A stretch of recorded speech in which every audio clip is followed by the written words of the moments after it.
Hello, my angels and cherubs. So here we are back in my cozy, quiet room, and I'm in my most quiet place and really comfortable and cozy. I hope you are too. We have a bit of a heat wave here, so I have the fan going. So if my papers fly, that's the reason why you'll be seeing some movement. Although I can't discount the fact that maybe there's some woo-woo spirits happening around as well. You never know with this place. Anyway, so I am going to start my book review. It's actually going to be a bit of a journaling too for myself, so I can reflect and do a video journal.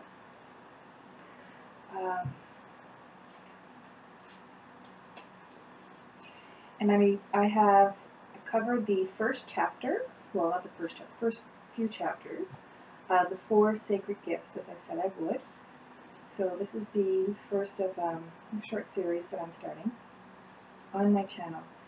And I'm so proud and I'm so happy to be able to bring this to you, because I really think that this book can bring something genuinely wonderful to the world, to people. It's called The 4 Sacred Gifts, Indigenous Wisdom for Modern Times by Dr. Anita Sanchez, who is, in fact, an Indigenous woman.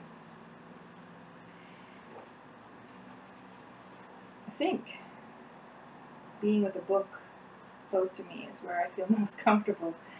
So you may have to listen to this in fast forward since I'm a little mellow.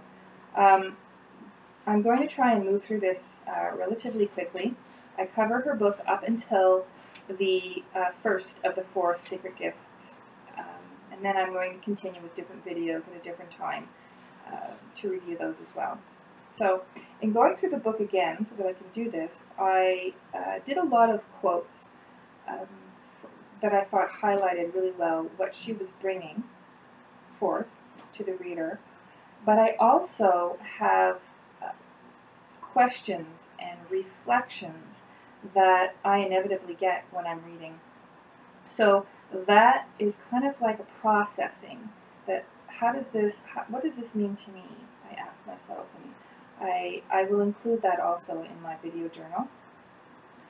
And I also, maybe you want to grab a pen and some paper, because I ask questions to you, since this is why I'm doing it, is to share with you.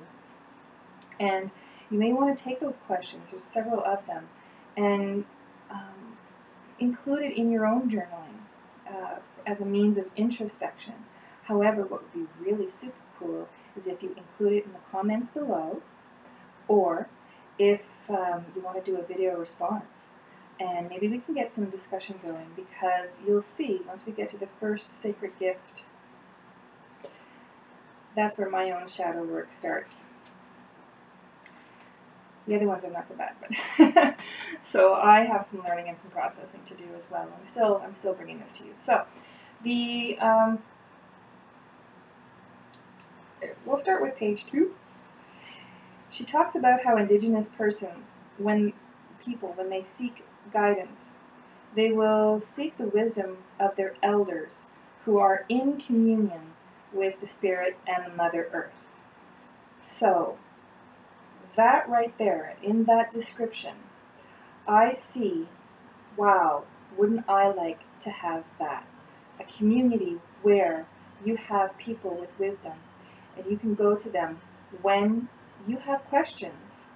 I don't know that we necessarily have that always as people who are not part of a community, an Indigenous community, an Amish community, a Catholic community, what a family is a community. We don't always have that, no matter where we belong. So amongst the Indigenous people, I even see it in my area, and I'm just some random sample on the planet. So I see it in my area because I've been meeting some really wonderful Native people And they still operate this way. It's not just what I learned in history books when I was in grade school, once upon a time, eons ago. They're really, really a wonderful people who rely on each other and who share wisdom. On page 5, we all have origins to the indigenous people, a part of a hoop, a continuous loop. So we can talk about the medicine wheel and how there are all the colors of people who are represented on there. There are so many things to be taught with the medicine wheel that I cannot do it justice. And for those teachings, you'll have to go to someone who is far more qualified. And also, you can read the book to gather a lot of what she has to say to honor that information. I mention it, though, because it actually is quite a poignant point in the story that she weaves. So she talks about elders and how elders are not a self-appointed title. The community actually gives you that title, and it's based on respect for a lifetime of commitment to indigenous wisdom. This wisdom is needed because the world, our world, people behave as separate from one another. And so this is where I think I'd like to hook into as what I can try and bring as I'm giving a book review, because I can't bring to you indigenous wisdom. But this author is saying that what the practice is for these communities, they have something to bring to the world. And yes, I have to say that I agree, and I am wanting to share it and bring it to you so that you can read about it, buy the book if you can maybe get it from the library, and share it and appreciate it, because it's valuable. So this wisdom is needed because we look at being separate from one another. Then she goes, page 9, we have an illusion of being separate from one another, of having no relations. Our actions do have an impact on others. That is the reality, and we are one with others, and we are one with nature. And isn't that something that even people that I see as pagans and Wicca, how we look at each other and we even rely on each other to some degree in our community, even in our internet community, and we are one with nature, and we are one with one another for support. So how are we one with nature? If we overhunt, we see the effects of that. If we plant, then the following year you get to reap what you sow. So there are effects of that. So that is how we have a symbiotic relationship with nature. And we won't talk about mechanization because that is not about balance. So that got me to thinking, we are separate. We think we are separate from one another, and that what I do does not matter to somebody else. I am an island, and each one of us are thinking that way. But she calls to attention that we are interconnected. But when I think about Jung, Carl Jung, and when he describes individuation, how you are in relation to the rest of the world, and how you can better yourself and become more yourself, and how you are separate from everyone else, that is part of individuation. That's actually something that you want to strive for. It's a goal. It's a very contrived construct. It's an ideal that we want to have and have means to achieve that individuation. But that's kind of incongruent with what Sanchez is saying, that no, we're really individuals, but we rely on each other, so not to see ourselves as separate from other people. So here's one question. Can we be individuals and maintain a sense of community? We must, but do we or don't we? What do you see in your community? What do you see in your own life? Do you feel separate from other people? And how can you create that healthy support system around you so that you too can be in alliance with other people? She then talks about what happens when we have a sense of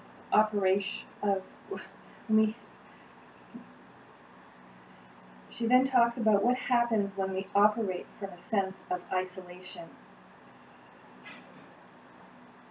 She says it fosters hopelessness and division and cruelty and terrorism. This is on page 10.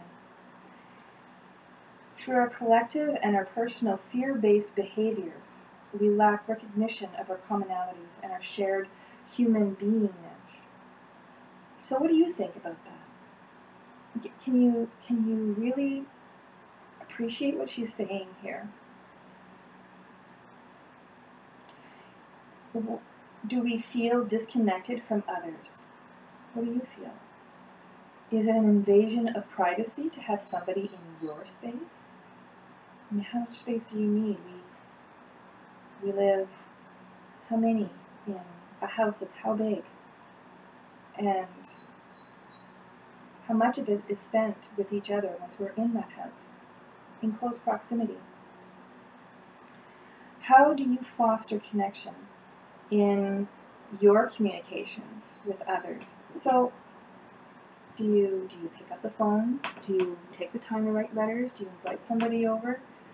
You go out to have a cup of coffee, not to grump about something, not for a business meeting, not for any particular reason other than to honor that person's space and perhaps share of yourself as well. Do feelings of separateness lead to violence in our social circles and in our communities? That could be something. I mean, all of these questions, if you write them down, they could make for a very interesting video response. I hope somebody takes me up on it, because that would be super cool. The author speaks about the sacred hoop and the ceremonies, but again, this is what I was saying, that I won't include those specifics. My knowledge is limited, and you should read the book and bring honor to that information by getting it through sources. I would say Indigenous sources, people who know what they're talking about, and that's not me. So here we go with page 23, and I'm looking through the pages because sometimes I read direct quotes from the book, so I want to have that close by. Here she talks about the 4 sacred gifts are not solely for individual or tribal use, but they are gifts given to all humanity. So that's why I'm hoping that in sharing this with you, that you can process some of the information and perhaps even bring it into those around you. The author also includes a brief meditation, and she says that when you stay with the image of feeling love and harmony, you can begin to visualize and connect with others. Now that, my friend, that is where I see magic. We can sometimes just read words and not really fully appreciate. She says when you meditate and when you stay with the feeling of love and harmony, that very thought, that very quietness, that quietude that you have, you can then connect and visualize connecting with others. That really happens. We can look at the research done about prayer. That is you visualizing and connecting with others. And there is a power there. People, if you look at the studies where people who pray for someone and another kind of control group where people are not praying for someone, they compare both groups, and healing more often than not is seen significantly, to a significant level, with the power of prayer. And there's just tons more to be. We have some interesting reading ahead. Again, I'll mention, if you're really keen, Russell Targ, The End of Suffering.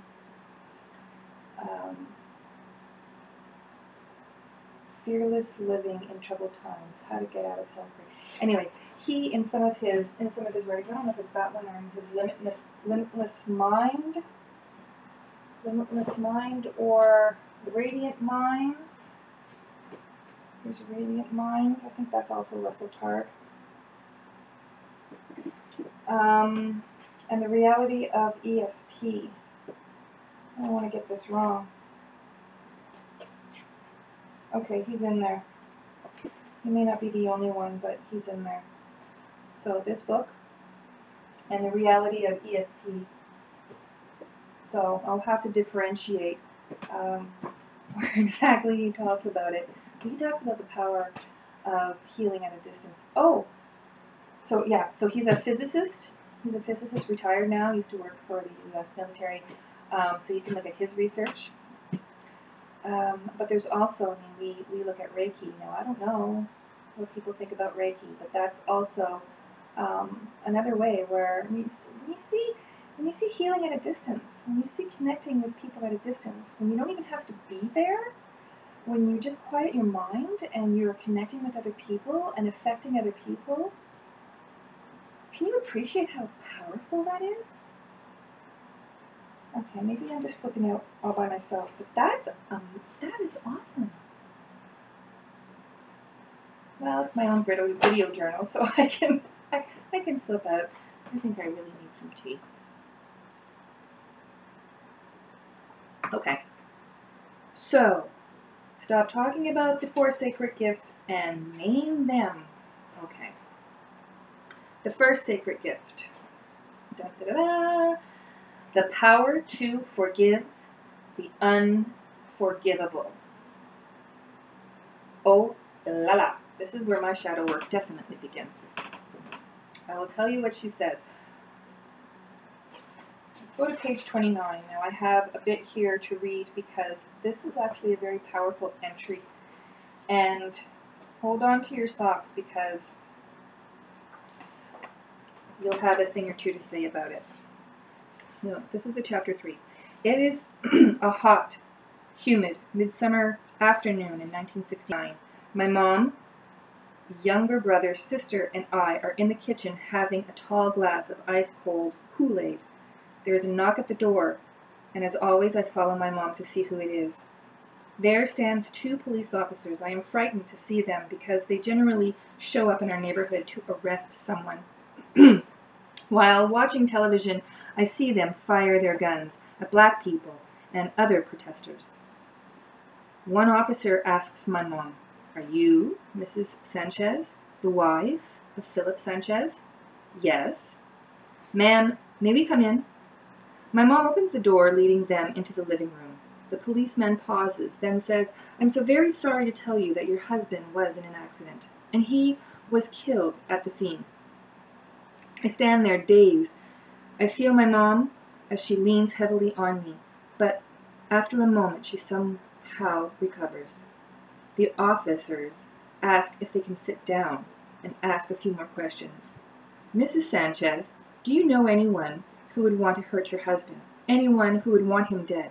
"No." "What happened?" "Mrs. Sanchez, it appears earlier today a white man and a black man had a heated argument at the bar, around the corner from here. Your husband entered this bar several hours later and sat on the stool where earlier the black man had sat while arguing with the white person. It appears the white man returned to the bar. saw your husband's dark skin and fired 2 shots. Your husband was pronounced dead at the scene. She later says, the woman introduced, so she got company. The mom, Sanchez, was a young girl at the time. She was 13. And they later had a visit from a woman. The woman introduces herself as the wife and the young boy as the son of the man who murdered my father. She continues, I am sorry to bother you, Mrs. Sanchez, but I just had to tell you that my husband is a good man. He would never have killed your husband if he knew that he was Mexican. My husband thought he was black.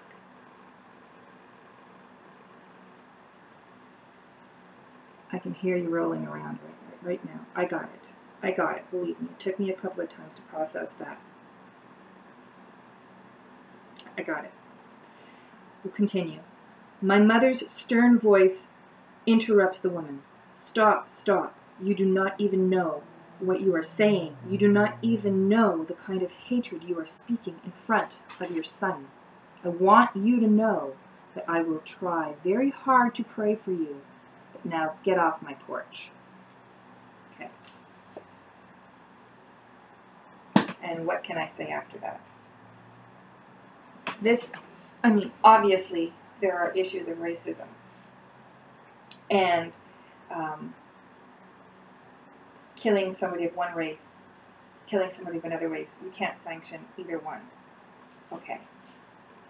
I'm going to continue in the line of what she is focusing on, which is how to forgive the unforgivable. So that's what I'm going to talk about.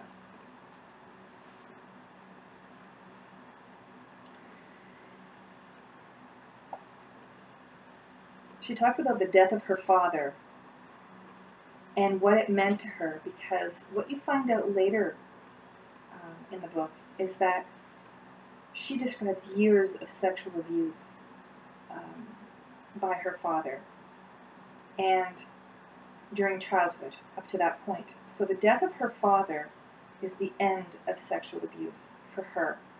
So can you imagine the amount of mixed emotions and thoughts in a very young girl who, growing up is hard enough. So she has the grief of her father's death, and that's mixed with grief and the relief and the intense sadness that she describes. The interaction between the mother and the wife of the killer. There's the issue of racism, as though killing a black man was sanctioned only if the race had been known. So let's look at, suffice it to say that these are heavy topics and that this little girl, age 13, had much to process. The author continues to seek guidance and wisdom, and this is where she goes back to her community to share in what they have as sharing circles. We call it talking circles, right?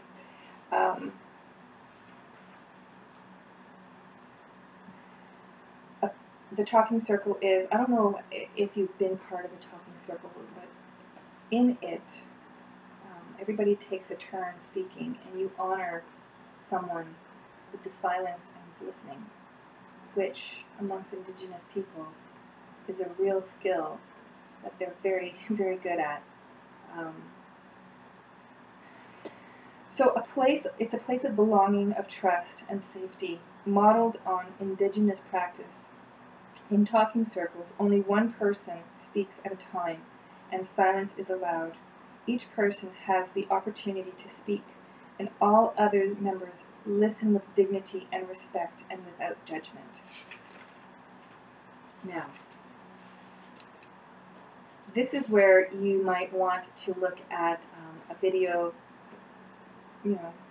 journal of your own, or some sort of a response to this in your own writings, in your own Book of Shadows, your grimoire, your daily journal, or whatever, or even just meditate on it.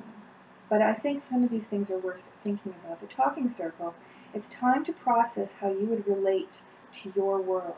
So when the talking stick comes to you, or when the eagle feather comes to you, and it's your turn to speak, you can talk about anything that is on your mind. And what I tend to do is to include how I am processing my reality and my world, what makes sense to me, what doesn't. Did something feel out of place for me in some of my interactions? For instance, if I go every week, then since whatever it is that you want to talk about, you bring to that circle. And typically there's sage smudged prior to. It's something that's done with reverence. And then so you receive the talking stick or the feather, and then you speak, and then you give that to the next person, and then that person speaks. And so for the number of people that are there, you are only speaking on your turn. There's no crosstalk, there's no interruption. There's I am listening to you, we are all listening to you speak, and you are being honored for you. This is your space to share. I think it's a really magical experience. And it's something that I don't normally see in many other places in my life. So this is why I have some things to ask of you to think about and meditate on. There's so much incense and smoke in my room. I put the incense on because I wanted to have the smell, and I'm enclosed in my small room, and it's getting pretty smoky. So this talking time is kind of like a time to unload. If you think about therapy, think about the Freudian aspect of free association. You know, the whole typical, there's the therapist sitting cross-legged with a notepad, and you are on the patient is lying down on the couch, and you just have to speak. You free associate whatever comes on your mind. That's the image that kind of comes to me, but it's a grassroots approach to what is now called therapy. That's why I think it's so effective, because there's no judgment. You just, but of course, if you were in therapy, there's opinions and there's ways to analyze the opinions. But the action of just free associating, when you think that there is no judgment, when you know that it's a safe place to explain things, the circle reminds me of free association. It is, it's much needed, and it's rather like making a YouTube video. I mean, think about it. How much therapy do we need? I mean, who else is going to listen to you uninterrupted for an hour and a half? Now, mind you, I mean, you are welcome at any time to click and go on to another video, or pause, or take, me or anyone in small doses. But what I'm saying is that there are comparisons to be made where you can sit in front of a camera and you can allow yourself to process, to journal, to share. And whether the audience is actually pausing you or just eating you up, you don't know. The process for me is I get to share. And so in that way, I'm kind of creating my own virtual talking circle. And I dare say that perhaps a lot of us are doing quite that, and we enjoy each other's company in that way. So here are my questions. What was sharing like for you growing up? Did you have, for instance, something that was like, maybe you are Indigenous, maybe you took part in ceremonies like, or not. So what was sharing like for you growing up? Did you feel heard? Did you feel heard? Were you able to go to someone and speak and know that that person would reflect back to you with honor and listen to you, and it was safe to speak? Did you have that? How did that shape you? growing up. So if you had that, how did that shape you? If you did not have that, how did that shape you? How did you get to be who you are today? And that makes for some really, really good journaling. And I guess also on the flip side, I as an educator also kind of look at how do I affect the young people who are around me, because they're growing up, and you are inevitably, if you are coming in contact with young people, you're shaping, or you're helping shape who they are and who they will become. They will remember the people who were important to them in their lives. So what was that experience like for you? And have you selected people to be in your life who honor the time to speak? Have you chosen people who do that for you? Do you adopt body language that tells someone, I am here to hear you, without interruption? I am listening without planning what I am going to say next. So what I'm talking about with body language is your shoulders, and there's studies about body language too. So you can put your shoulders kind of square with somebody else's shoulders. Apparently the best way to sort of talk is at a 45-degree angle, where you're sort of not directly facing each other, but sort of on an angle where, there's space to kind of talk and space to kind of talk, but you're still sort of honoring each other with that body language, saying, I'm listening to you. When somebody's actually talking, you can kind of,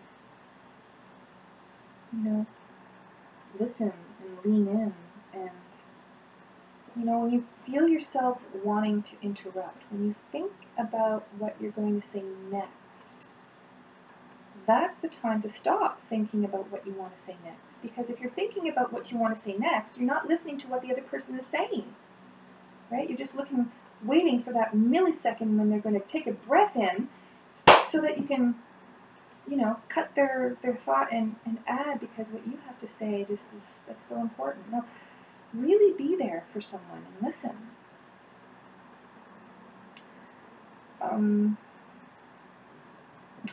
The author, she said, I tried to find the quote. I think she says it twice in the book. She says, listen with the softest part of your ear.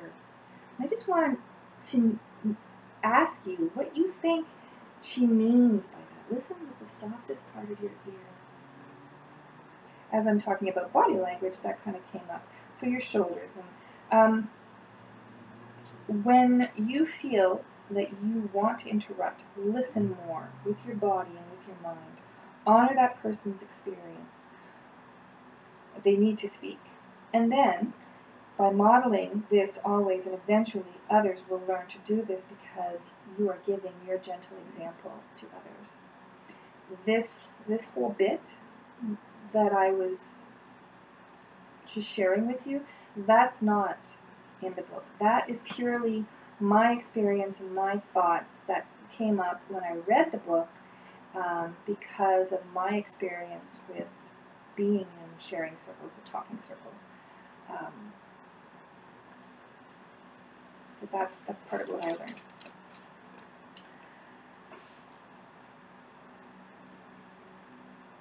Oh, another reflection. How can you bring the concept of sharing and listening into your day, your workplace, your social circle, your family, and how can you do this each day? Maybe you can make a time to bring this into some space of yours each week, or whatever. Maybe you can reflect on how you can do that. If it's something you want to do, maybe you don't want. I'm thinking that if you don't resonate with any of this, you're probably not listening to the video anymore. So I'm just going to go with, we're on board, and I'm talking to intelligent, introspective people who can appreciate, cognition in this way. So that's what I'm going with. So on page 37, she's talking about, now, with my father dead, I asked myself, did I have a part in killing Dad? And that's why I disclosed her disclosure that she has on page 40. She talks about the abuse later, and so it wouldn't make sense to you if I asked you this now. It's just the order of the book. I had to rearrange it a little bit. So, did I have a part in killing Dad? So, can you imagine a little girl very young, going through sexual abuse with her dad, maybe the thought came into her mind, you know, he'd be better off dead, or I'd be better off if he wasn't around. I don't know why she would think that she has a part in killing her dad when she wasn't even at the bar when he got shot. But perhaps that was the thought that went through her mind. Will all of these memories of violence ever go away? Was my dad's death a blessing or a curse? Because it ended the abuse. Do I tell my family about the abuse? Will my family be okay? These are all really, really raw emotions. And that, oh my goodness, sent me on a shadow work spin wheel because, whoa, I'm going to have to get really good at editing, I suppose. She asks, on page 43, she asks, why forgive? So there's a lot of rhetoric in the recent years. This bit is me. This is not in the book. The next like 3 pages is me processing what's in the book. Because when you read this book, when I read this book, I got immersed and involved, and there were so many things that made me think of how people connect and what you do with memories. So I am recalling even in the days of Oprah, before she retired from her shows for 25 years, there was even talk then about how forgiveness is about releasing it. It's for yourself. You do the forgiveness for yourself.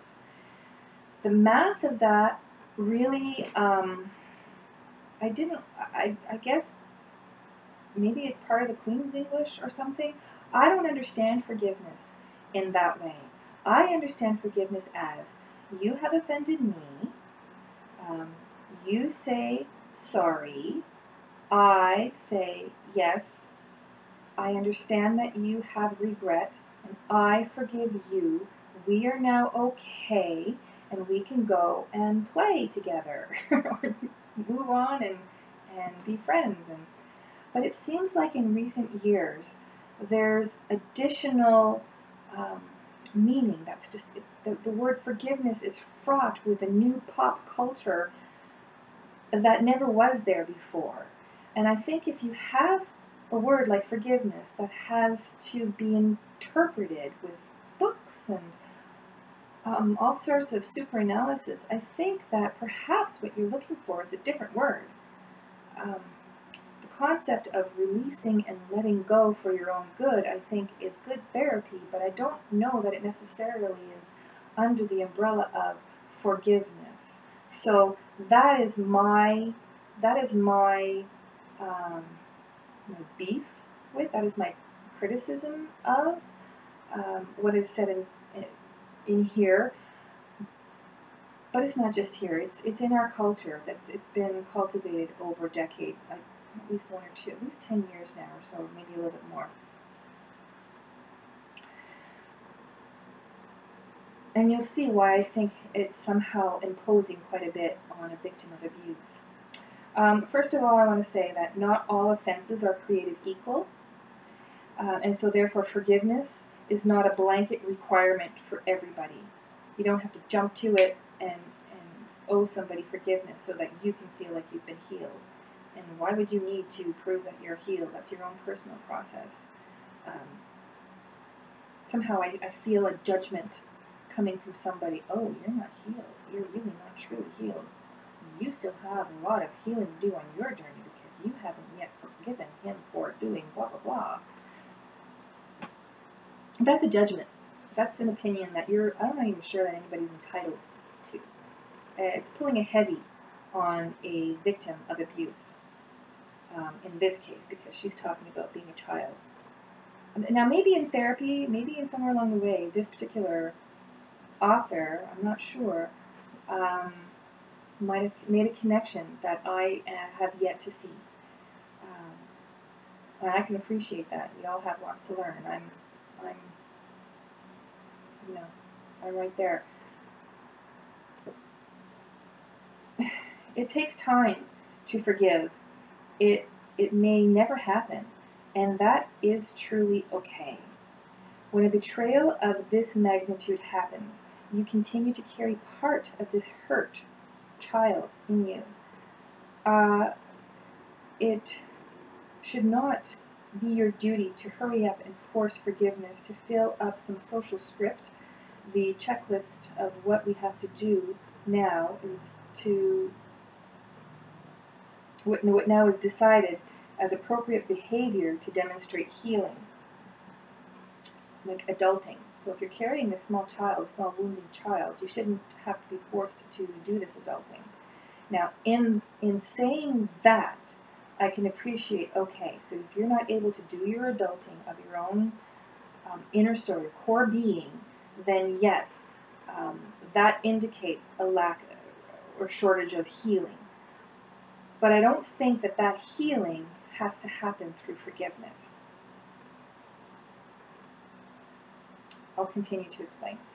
So does one give forgiveness? That's my question to you. Does one, help me understand it, does one give forgiveness? You ask me, you say, pardon me, I'm sorry, please forgive me, and I say, I forgive you.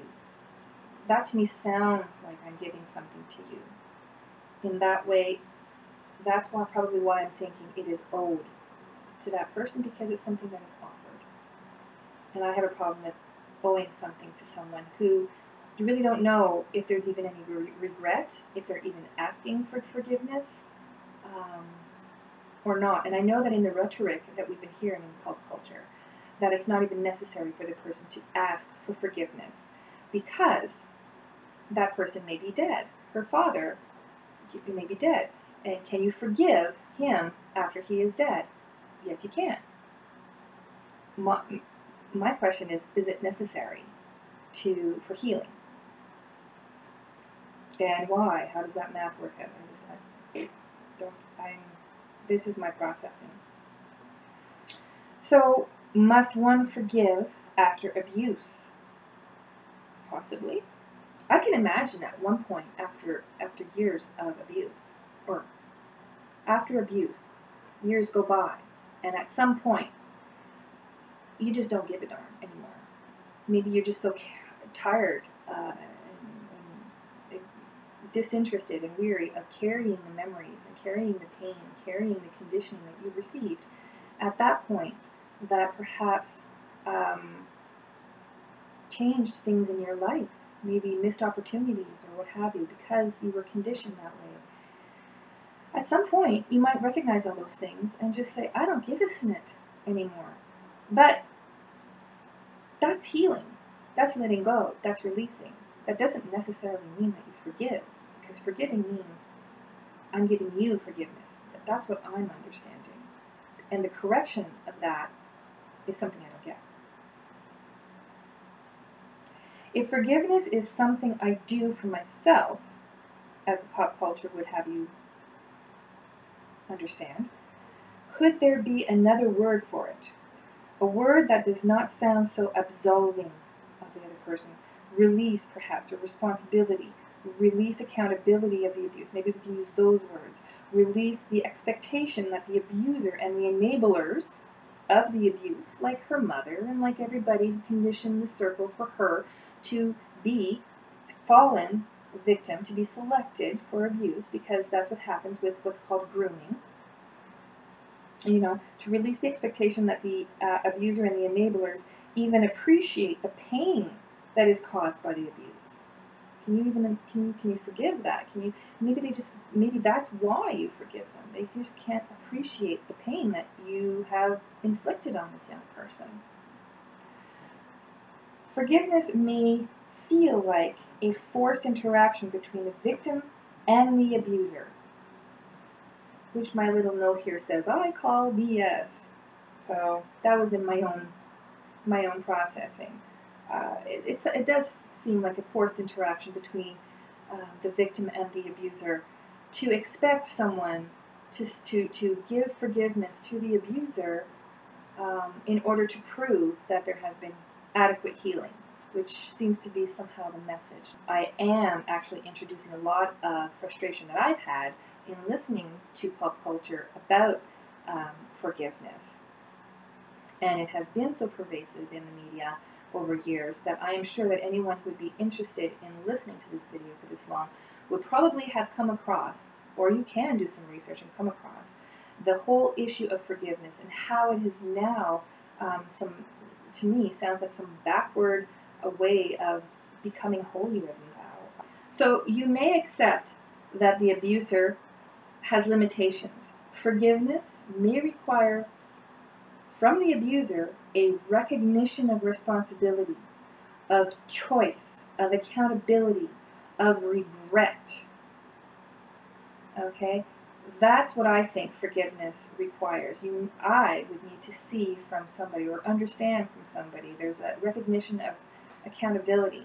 So if her dad, I'm making this up now, if her dad says, oh, well, you know, she was walking around the house naked asking for it. Well, it's not your job, Dad, to oblige her. It's your responsibility to say, go put some clothes on and come back here, sit on the couch, and we're going to have a talk. So that would be a responsible adult. I worked with people who suffered with sexual abuse. It's something that I know relatively intimately. So, yeah, maybe that's one reason why.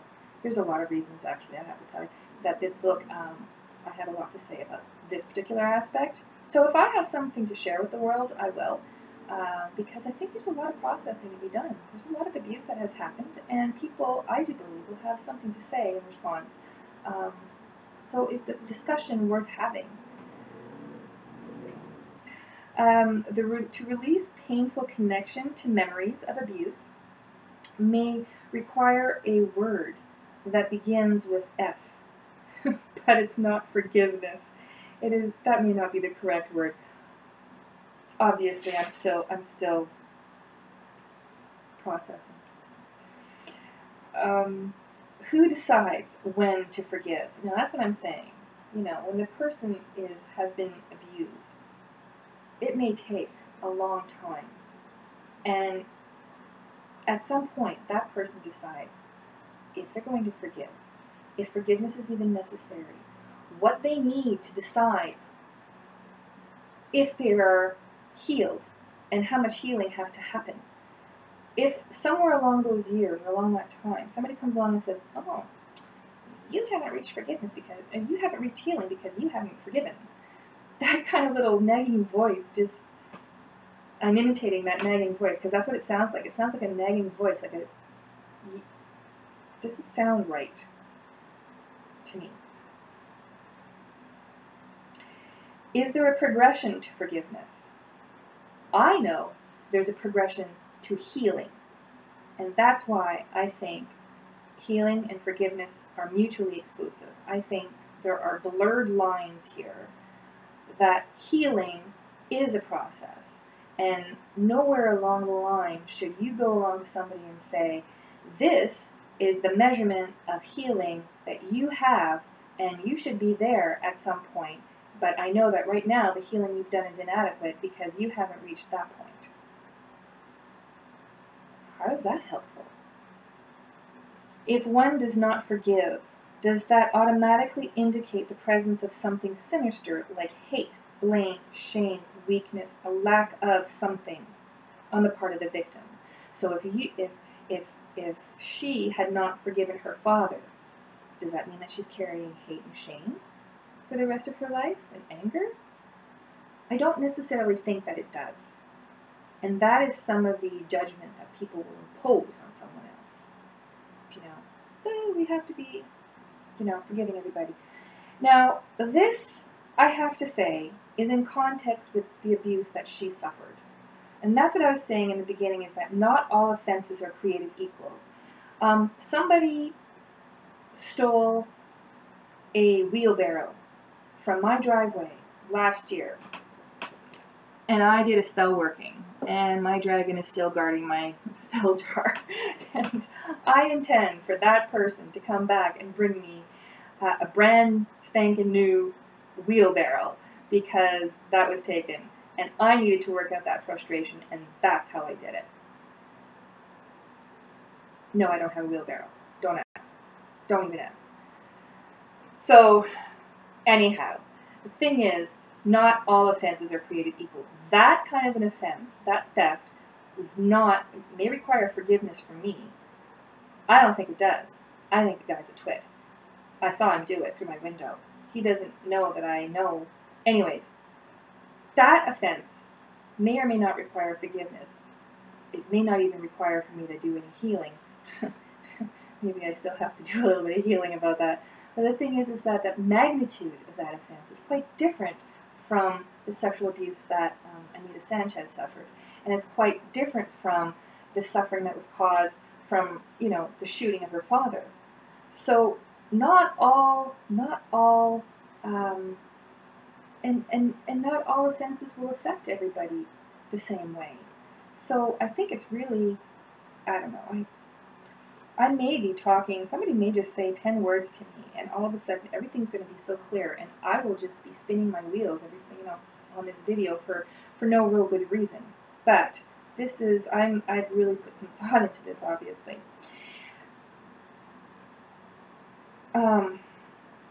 So, is that really necessary to assign that weight onto a victim of abuse? If forgiveness is truly to be done by choice, then not forgiving should be okay too. Don't forgive if you don't want to. Now, this is something that she talks about in her book. She says, forgiveness is a choice. If you do forgive, all this wonderful weight off your shoulders will happen. And if you don't forgive, then and I know I quote that later. So no, I think if you're giving somebody a choice, especially somebody who's gone through enough, back off.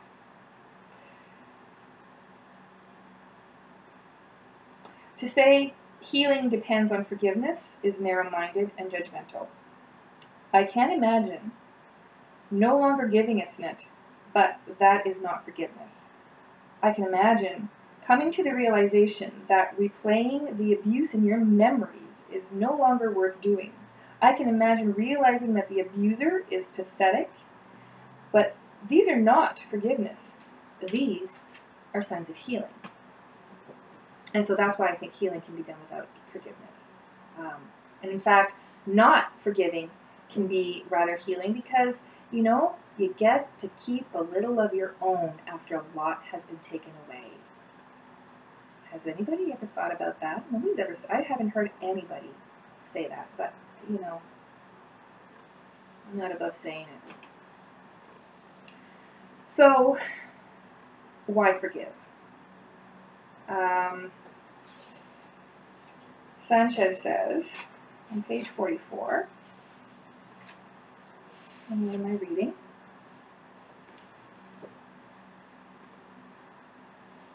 Oh, this is what I was talking about. Learning to forgive allows you to free up energy and the space in your mind and heart.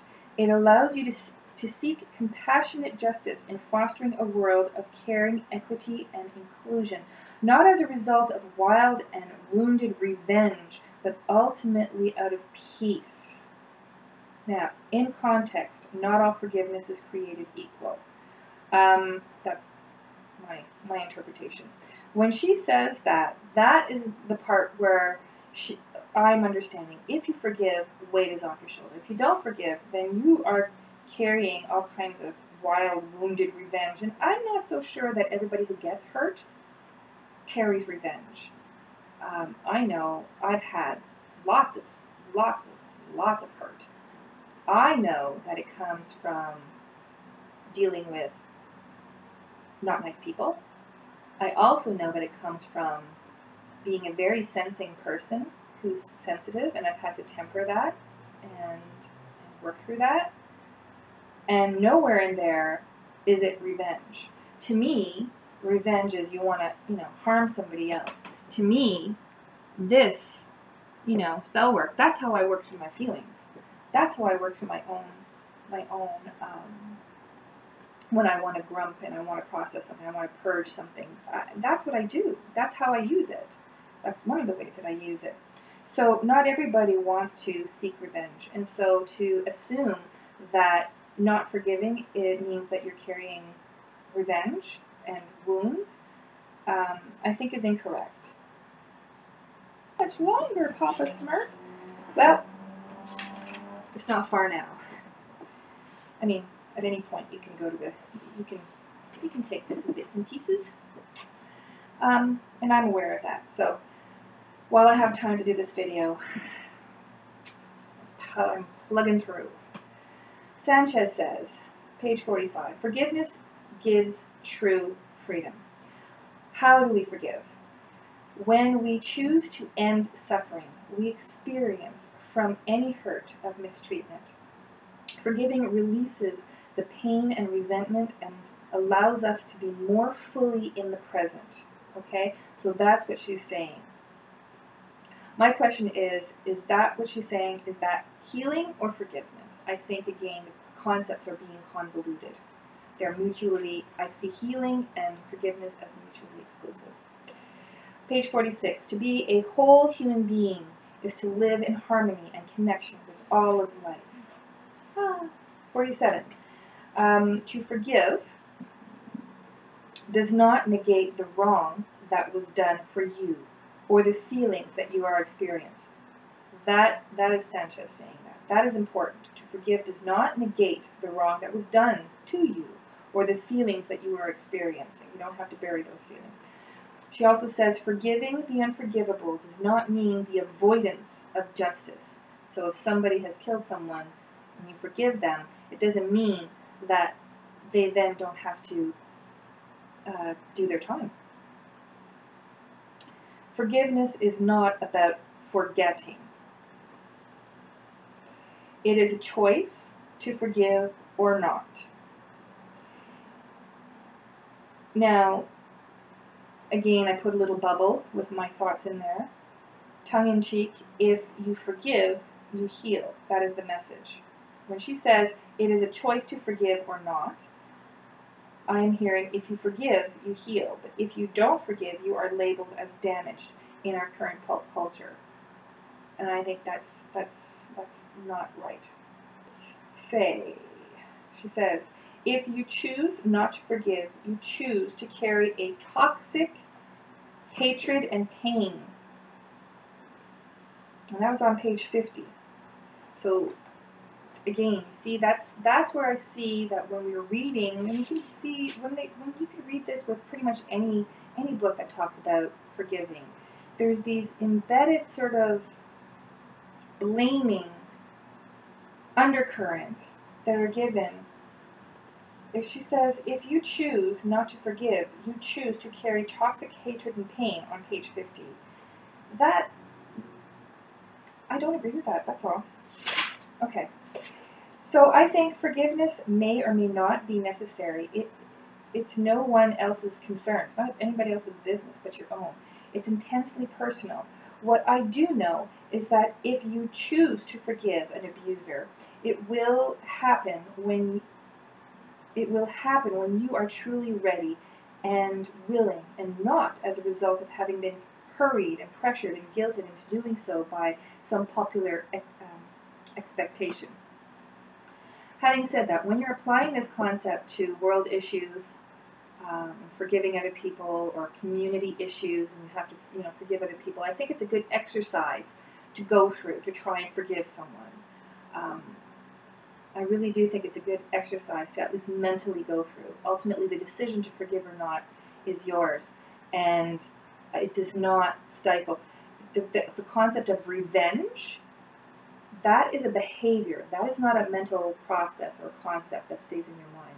When you are behaving in a revengeful way because somebody has hurt you, and so then you are returning that hurt in some way, and then that person returns. I mean, you can ping pong that sort of hatred and that revenge back and forth, but I'm not talking about revenge. I'm talking just about the concept of forgiveness as a very personal decision.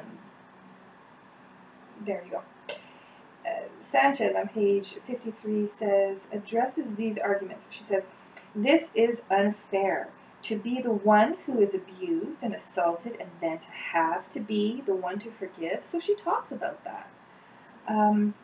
And required to be completely free. you know, how did I, anyways, I'll probably just be saying more of the same. I don't know that it's required to be completely free. 56, page 56, read the quote. So apparently, I found something. So on page 56, she says, I was invited to look inward and face the painful memories and feelings, not run away from them. To forgive the unforgivable of what my father had done to me was the only way to find freedom from my own guilt, anger, and shame. And that's the thing. That is the thing. To forgive the unforgivable of what my father had done to me was her way of healing. That was right for her. And it may not be right for everyone. But what is right is to not seek revenge. That's a step in a different direction altogether. I think you can release guilt, anger, and shame by appreciating that the dynamics in the situation may have been beyond your control. It's a cognitive exercise. Release your, these are my feelings. Release your feelings of shame and guilt. Know that you were carefully selected, groomed by an experienced abuser who had more control over the situation, more financial and social resources to control in the situation than you did as a young, naive person. Yeah, that person was a predator. It is possible, again I'm saying my own words, it is possible to forgive such a predator, such a pedophile. It is possible to forgive any abuser or perpetrator when you are ready and if you want to do so. So, I guess in looking at this first section, I think it's really, really, really important not to paint every act of abuse and wrongdoing with a broad stroke. They're not all equal. It's also equally important not to say that everyone should have to forgive in order to achieve some sense of healing, because healing can be achieved in different ways for different people. And I happen to think that forgiveness requires some sense of accountability from the abuser.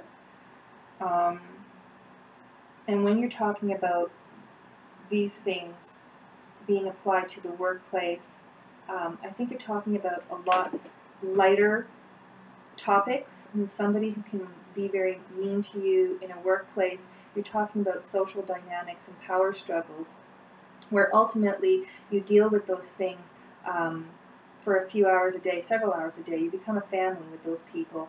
There are toxic dynamics, but there are ways out of those toxic dynamics. And those people are adults, and those people make choices to be in those jobs. And to take that work and to make blanket statements about you know, many other contexts that are quite different may or may not be helpful. They may not necessarily be helpful. So I really enjoyed reading these first few chapters, and I don't know that the next few chapters are going to be as deep in my analysis, because the other chapters talk about the other sacred gifts, which are actually labeled on the cover, so it's not a big secret. I'll tell you. The power to forgive the unforgivable. Again, the caption is "Allow yourself to be set free."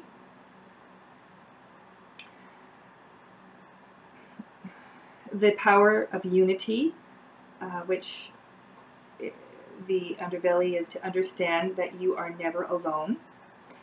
The third sacred gift is the power of healing, so to reunite with your wholeness. And the fourth sacred gift is the power of hope. So where hope exists, love persists. So we're going to go through those next gifts.